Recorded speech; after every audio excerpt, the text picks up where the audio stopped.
14년째 한국의 괴물들을 찾아다니는 괴물의 진심인 곽재식 작가님이십니다. 안녕하세요. 안녕하십니까. 네, 안녕하세요.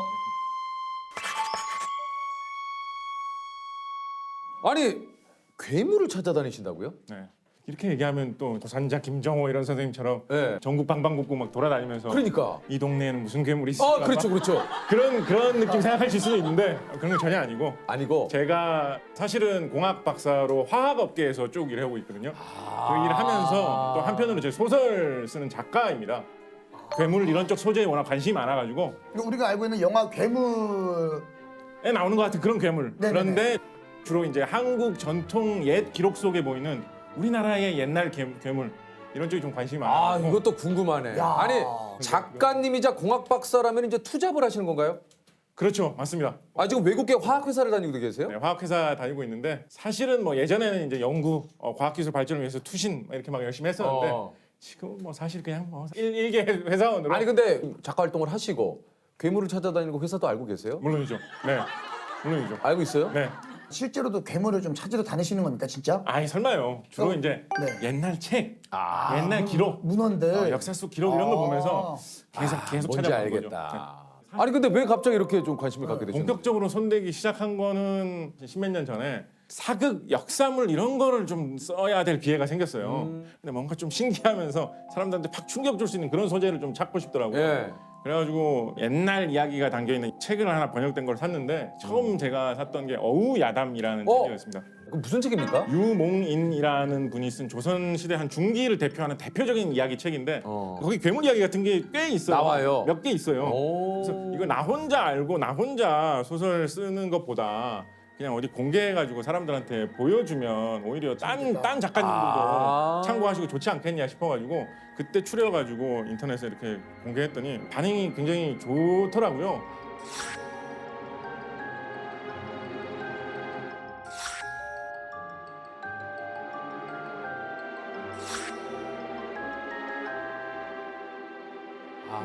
잘한다 좋다 하면 좀 자꾸 하게 되잖아요. 신나죠.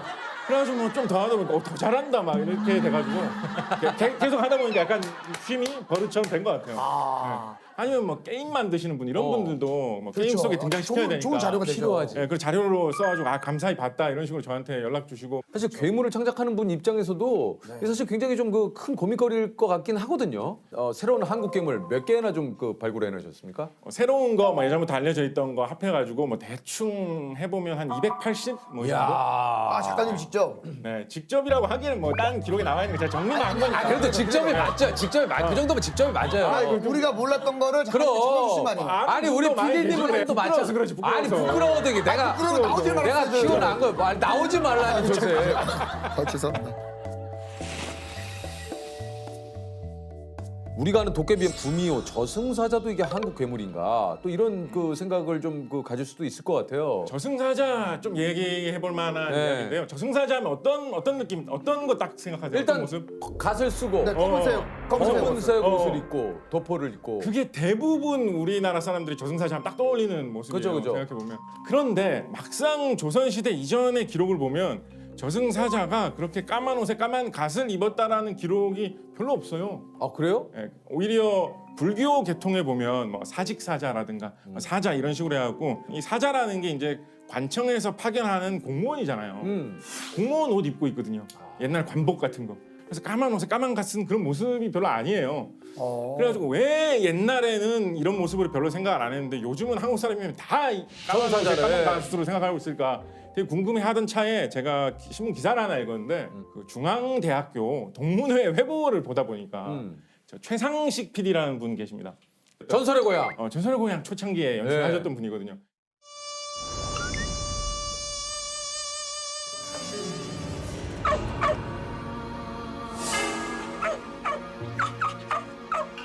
누구야?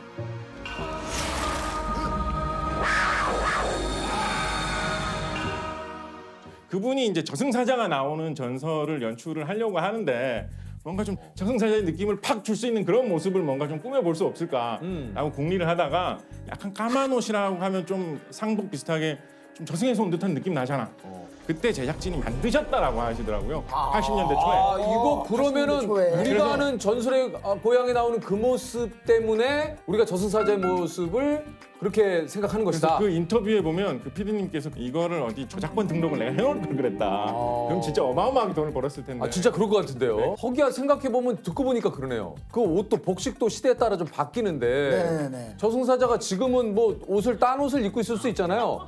뭐 정장을 입고 있을 수도 있고 뭐. 뭐 아니 크림을 입을 수도 아, 네네, 있고. 그렇죠. 아니 왜냐면 지금의 아, 그렇죠, 그렇죠. 복장으로 좀 따진다면 네네네. 아 그럴 수도 있겠군요. 아, 아니 우리 그 작가님이 캐스팅한 괴물들, 그러니까 지금 뭐 괴물계 JYP 이렇게 생각하시면 돼요.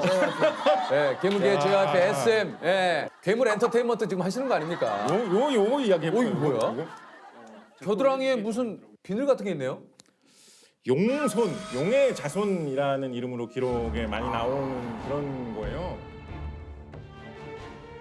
고려 시대 조선 초 사람들은 다 알던 거예요. 다 알던 용손을? 거. 왜냐면 고려 태조 왕건이지 않습니까? 네. 고려 태조 왕건이 자기 할머니가 용이었다는 전설이 되게 유명했어요. 그래서 이 고려 태조 왕건이 용의 자손인 거예요. 계속 고려 시대 임금님들은 대대로 용의 자손인 거죠. 그러니까 이제 이성계가 조선을 건국하면서 나라가 바뀌잖아요. 네. 그렇게 하면서 뭐라고 했었냐면 임금 이 사람은 딴 사람의 자식이지 고려 태조 왕건의 자손이 아니다. 그래서 내가 쫓아내도 된다. 이런 걸 내세우면서 고려를 무너뜨리고 조선을 세우는 이런 걸 했거든요. 그러니까 그 쫓겨난 임금이 나도 고려 태조 왕건의 자손이 맞다. 나도 용의 자손이다. 왜냐하면 내 몸속 어느 한 곳에 비늘이 용의 비늘이 나도 새겨져 있다. 라고 하면서 사람들한테 보여주고 했다. 이런 전설 되게 유명했었거든요. 근데 이거 진짜 뭐 영화나 드라마로 네. 해도 재밌을 것 같은데. 요거 제가 소설로도 썼고 책도 나왔고 아, 정말요? 제법 좀 잘 팔려가지고 요거 뭐 영상화 계약도 돼가지고 영화사에 팔리기도 했고 모르죠. 오, 궁금하다. 곧 극장이나 텔레비전에서 만나보실 수 있지 않을까 예, 이 싶습니다. 된다니까요. 이게 아이디어가 돼요, 이런 것들이. 예. 이 이야기 좀 재밌어요. 그 할머니라는 그 고려태조 왕건의 할머니라는 분이 막 그런 거 하거든요. 그 옛날 이야기 보면 꼭 그런 거 나오잖아요. 이제 결혼을 해가지고 용이었는데 원래 사람하고 결혼을 해가지고 살면서 내가 언제 가끔 한 번씩 어디 갈 때가 있는데 그때는 절대 보면 안 된다. 그렇지. 절대 보면 안 된다라고 이제 고려태조 왕건 할아버지한테 이렇게 얘기를 해요. 너무 궁금하잖아요. 네. 자기 부인이 뭔가 정체가 이상한 사람인 것 같은데 몰래 쳐다봐요. 몰래 쳐다봤더니 우물 앞에서 갑자기 용으로 사람이 변신을 변해가지고. 우물 속으로 들어가가지고 그 물길을 통해서 뭐 바다로 가고 이렇게 하는 걸 본 거예요. 그러니까 알아가지고 너 그렇게 하면 부부간에 이거를 못 지키면 못 살아. 그래가지고 뭐 옛날 갔다 뭐 이런 그 식으로 이야기 중에 얘기하거든요. 그런 거 굉장히 많죠. 네. 다른 건 다 괜찮은데 그날만큼은 내가 어딜 갔다 와도 뭘 묻지 맞아요, 말고 맞아요. 어디 갔다는지 묻지 말고 날 보지 말아라. 네. 어. 그 대사도 서방님 보지 말라고 했거늘 왜 뭐, 보셔가지고 항상 그런 식으로. 하루만 참으면 됐는데. 그 다른 거 한번 볼까요? 다른 거. 입이 3개, 머리는 하나. 와. 아니 눈이 새긴 건 봤는데 입이 새긴 것도 처음이에요. 입이 3개. 밥을 많이 먹었다라는 그 아, 막 입이 세 개라서. 두부국을 먹었대요. 두부국. 조선왕조실록 성종실록에 나오는 이야기인데요. 지금의 전라남도 지방에서 소문이 많이 퍼졌던 거래요.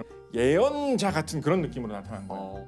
이 괴물이 하늘에서 내려와가지고 막 무서운 예언을 해주는데 몇 날 며칠까지는 비가 안 올 거고 며칠부터는 비가 올 거다. 뭐 이런 얘기를 하거든요. 근데 그 시대 사람들한테는 농사가 잘 돼야지 살 수가 있고 농사가 많으면 다 굶어 죽을지도 모른다라는 그런 절박한 시대였으니까 그런 식의 예언이 되게 크게 다가오는 그런 시대였다. 짐작 어느 정도 할 수 있던 거죠.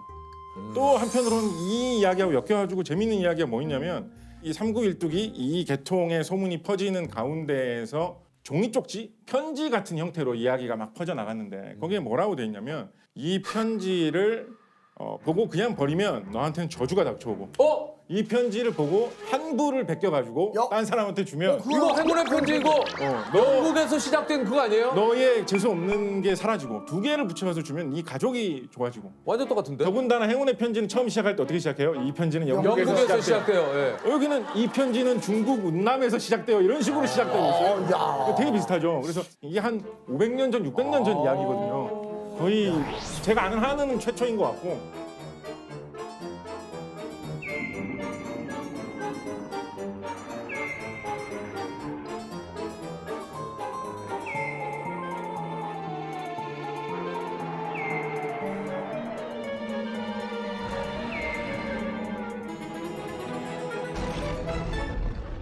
실제로 괴물이 있다고 믿으시는 건지 어떤 건지도 좀 궁금하긴 한데요. 사실은 이런 이야기를 보면 이 괴물이 진짜로 있었을까 없었을까 그 문제를 떠나서 왜 그때 사람들이 이런 괴물에 혹하면서 그런 거에 대한 소문이 많이 퍼졌는지를 생각하면 네. 그 시대 사람들의 어떤 걱정거리라든가 그 시대 사람들의 시대상 이런 거를 보입니까? 생각하게 되는 그런 면이 있거든요. 아 근데 뭐 당연한 거겠지만 어떻게 이렇게 지식이 많으세요? 뭐 쫙쫙쫙쫙 나오네. 배워서 오신 거예요? 야, 근데 알고 보니 진짜 우리 작가님이 진짜 괴물이에요. 2002년에 카이스트를 2년 반 만에 그 이야기 좀 하지 맙시다. 부끄럽다 너무. 다 끝났는데요. 네. 그럼 20년 전 이야기죠. 아니 보니까 네. 신문에 나왔어, 신문에. 야 우와. 2년 6개월 만에 학사과정을 이수한 수재가 나왔다. 진짜 부끄럽다. 공부 잘하는 분들 그걸 한번 여쭤보고 싶어요. 공부가 재밌었는지. 재밌는 것도 왕왕 있죠. 왕왕 있죠. 재밌는 것도 왕왕 있고. 저는 영화 보는 거 이런 거 되게 좋아했거든요. 예. 가끔 이렇게 외국 방송에서 보여주는 자막 없이 그냥 하는 영화 같은 거 있잖아요. 네. 그런 거 보면 저 무슨 말일까 어릴 때 너무 궁금하고 그랬어요. 그래가지고요. 근데 이제 영어 공부를 하면 할수록 조금씩 더 아는 게 많아지니까 그런 거 되게 재밌더라고요. 아 그냥 자막이 있는데 왜? 근데 자기야. 자막이 나오기 전 것도 막 이게 보고 싶은 우리 거야. 작가님과 우리의 차이야. 우린 자막으로 보면 된다고 생각하지만 작가님은 그걸 영어로 한번 듣고 싶은 거지. 그 예를 들어서 이런 괴물 뭐 이런 거 기록도 그냥 한문으로만 자료가 있는 것도 있거든요. 있죠, 있죠. 근데 그 너무 궁금한 거야. 이 괴물에 대한 설명이 한문으로 이렇게 적혀 있는 것 같은데 그럼 공부해요 또. 공부해야죠. 궁금하잖아요. 궁금하잖아요. 뭐 한문 해석하는 법 뭐 이런 거 좀 찾아보고 그거 재미없어요. 재밌죠. 재밌을 것도 같잖아. 관심 있는 분야라. 그러면 좋아. 나 그러면 좋아. 관심을 나 다 양보야. 아. 오케이. 뭐 한문을 그 책을 읽기 위해서 한문을 그리고 영어를 수학은 수학도 못지 않죠. 여기서 저기 보면 빌딩이 딱 보이잖아요. 보이죠? 여기와 저기까지의 거리만 알고 있을 때 빌딩이 높이가 몇 미터일까? 왜 궁금할 수 있잖아. 궁금할 수 있잖아. 아, 있어. 궁금할 수 있어. 궁금할 수 있어. 아니, 궁금할 수 있어. 있어. 궁금할 수 있어. 있어. 거기까지는 양보할게. 거기까지는 양보. 아니 길 가다가 높은 빌딩 보면 몇 미터일까 궁금할 때 있잖아요. 있어. 아 진짜 있잖아요. 있어요. 그럴 때 삼각함수 이런 거를 좀 공부를 해보면 그렇게 계산해가지고 절묘하게 알아낼 수 있는 방법이 있거든요. 배우면 신기하잖아요. 안 신기해요? 그러니까 그게 어려울 수 있는데 제가 쉽다고 하는 거 아니에요. 제가 쉽다고 하는 거 아니에요. 우리도 그건 아니야. 어려울 수 있어. 어려울 수 있어. 어려울 수 있는데 있어. 그게 궁금한데. 예를 들어 궁금한데. 본인은 나란 사람은 궁금한데. 근데 우리는 잠깐. 예를 들어서 한강 지나가다가 한강 요 넓이가 폭이 얼마나 될까? 내가 수영해갖고 건너갈 수 있는 정도 폭일까? 궁금할 때 있잖아요. 궁금할 때 있지. 궁금할 때 궁금할 때 있잖아. 있어. 그럴 때 요렇게 계산해가지고 삼각함수로 요렇게 계산하면 아 신기하네. 그거를 직접 자로 안 재봐도 알 수 있단 말이야. 아니면 신기할 수 있잖아. 나는 제일 궁금한 게 지금 우리 사이의 거리예요. 이걸 과연 잴 수 있을까? 네. 그 SF 동료 SF 작가님 중에 심너울 작가님이라는 분이 계신데 심너울 작가님. 네, 그분이 하신 어떤 명언이 뭐가 있냐면 이제 판타지의 세계에서는 마법을 아는 사람들이 마법사잖아요. 그 사람들 존경을 받잖아요. 근데요. 그 사람들은 마법을 그래서 연구를 하고 주문을 외우는 거를 연구를 하잖아요. 판타지의 세계에서. 근데 우리가 사는 실제 세계는 과학의 힘이 마법처럼 놀라운 세상이란 말이에요. 근데 그 과학의 기본이 되는 주문은 언어는 수학이란 말이에요. 그거를 공부하는 거는 판타지 세계에서 마법을 익히는 거하고 비슷한 거예요. 똑같다. 네, 그리고 거기에 또 그 절묘한 그런 재밌는 게 있잖아요. 신기한 기술이. 그래서 그거에서 진짜 내가 해도 이렇게 계산이 나오네 이런 걸 좀 느끼다 보면 재밌는 점이 생기죠. 아니 그 요리도 또 굉장히 잘하신다 그래요? 아니요, 요리는 전혀 못하는데 사실은 진짜 잘하는 거하고는 거리가 먼데 오히려 하다 보니까 제가 요리를 좀 못하는 게 오히려 재미가 되더라고요. 이번에는 과연 성공할까 실패할까 무슨 이상한 모양으로 나올까 이런 거를 설레면서 기대하면서 고난과 역경을 겪어가면서 요리를 만드는 게 그게 재미더라고요. 요리도 좀 과학적으로 하신다고 얘기를 들었어요?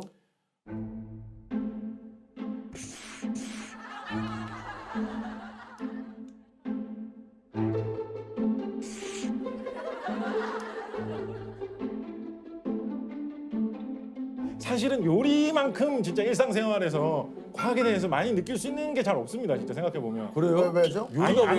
아니에요. 요리는 감성 아닙니까? 정성이잖아요. 엄마의 손맛. 요리는 과학이죠. 아니죠. 정성 아닙니까? 아, 내 아이를 생각해서 생각해 보세요. 요리가 어떻게 과학인지 좀 생각해 보세요. 계란이 까보면 이렇게 액체 같이 생겼잖아요. 네. 그죠? 근데 그게 열을 좀 주면 왜 딱딱해진 고체로 변할까요? 무슨 이유로, 무슨 원리로? 궁금하지 않아요? 익는 거예요, 익는 거. 그러니까 왜 그렇게 그거는 변할까요? 익는 거예요. 무슨 원리로? 예를 들어서 물을 백날 끓여도 딱딱해져요? 아니잖아요. 네. 계란은 왜 열을 가하면 딱딱해져요? 계란의 주성분이 단백질입니다. 단백질. 단백질이 물에 녹을 수가 있어요. 물에 녹아 있을 상태는 소금이 물에 녹아 있는 것처럼 액체 모양처럼 느껴지는 거죠. 그런데 단백질은 열을 받으면 서로 엉겨 붙으면서 모양이 바뀔 수가 있습니다. 꼬이고 엉키는 과정에서 굳게 되는 거죠. 단백질 변성 현상의 대표적인 사례로 생물학 시간에 제시하는 것이 계란이 익는 과정입니다. 신기하잖아요. 궁금하잖아요. 안 신기해요? 아 그러면 진짜 더 신기할 것 같아. 더 신기할 것 같아. 오케이. 집에서 네, 다른 거. 인덕션 레인지 이런 거 쓰세요? 써요. 인덕션 레인지 안 신기해요? 손 올려놓으면 괜찮잖아요. 손 올려놔도 요즘 나온 거. 전용 그릇을 올려놔야만 따뜻해지거든요. 그러니까 신기하잖아요. 어떻게 그럴 수 있는지. 그거 어떻게 그런 거예요? 그거 어떻게 무슨 그런 거? 원리로? 무슨 원리로? 전자기 유도 현상이라는 물리학 원리상 그런 거거든요. 되게 그런 거 신기하잖아요. 재밌잖아요. 이제 안 신기합니까? 아니 안 신기하십니까? 신기하다. 아니 그거를 저기 지금 회사에서 뭐 어떤 업무를 맡고 계세요? 그냥 회사에서 지금 하는 일은 뭐 사무 행정 뭐 이런 건데요. 사실은 아 그래요? 예, 아, 예전에- 근데 회사에서도 궁금해서 그거 어떻게 좀 다른 쪽에 그 궁금함을 확 풀 수 있는 그 분야에서 지금 일하셔야 되지 않습니까? 회사 일은 사실 알면 알수록 머리만 복잡해지는 그런 경향이 좀 있더라고요. 아니 잠깐만. 내가 해야 되는 범위까지만. 아니 작가님 해야 될 목소리가 갑자기 이렇게 차분해졌어요?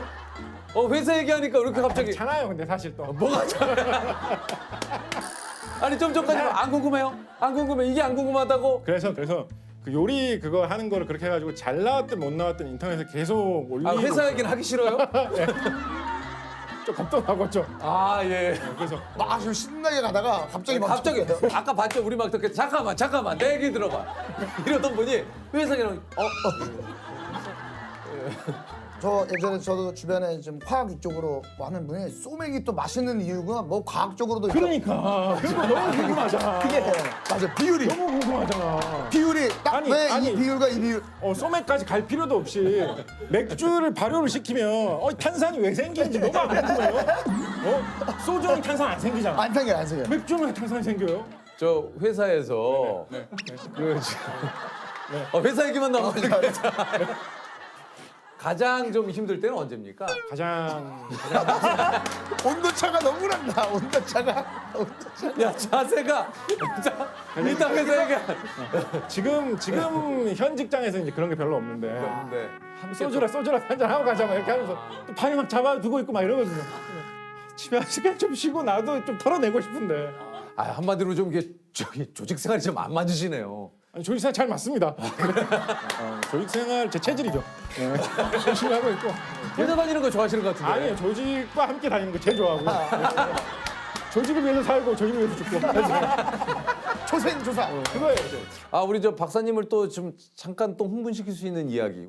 이과이신 분들에게 여쭤보는 네. 공식 질문이 좀 있거든요. 한번 아내가 나 얼마만큼 사랑해? 라고 물었을 때 사랑의 크기를 어떻게 표현? 뭐 한 요 정도? 이게 뭐야? 이렇게 뭐야? 구체화시켜서. 요 정도? 더 안 돼? 더 안 돼? 요 정도. 이게 뭔데요 이게? 요 정도. 사랑의 크기 요 정도. 아 이거밖에 안 되는 거예요? 이 정도. 커 보이잖아요. 이 정도. 제일 현실적이다. 잠깐 약간 제일 현실적이야. 뭐 요만큼을 빼 그 나머지를 어쩌고. 무슨 말이야 이제. 무슨 말이야. 아니 그래도 아니 뭐가 무슨 말이에요? 아니 작가님이 예를 들어서 요 빼긴 왜 빼요 그러면? 나머지 전부 다. 나 안 정리하지 않겠어. 나머지 전부 다야. 나 정리하지 않겠어. 그거 아니 뭘 빼요? 요거 빼긴 왜 빼?